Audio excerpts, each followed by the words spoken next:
तेरे ख्वाबों की राहों में मैं अकेला चलता हूँ।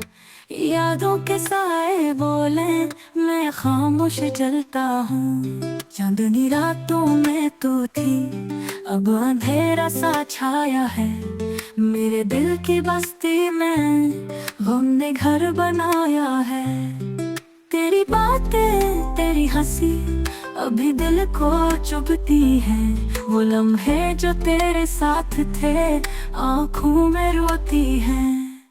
फूल मुरझा गए, खुशबू भटक गई, मोहब्बत की राह में उम्मीदें बिखर गई।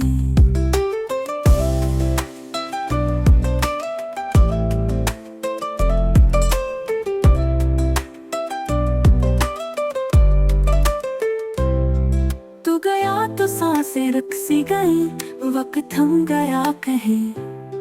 याद तेरी जैसे जख्म हो जो भर न पाए कहीं। रात की तन्हाई में तेरी सदा गूंजती है। दर्द की लहर सीने से दिल तक पहुंचती है।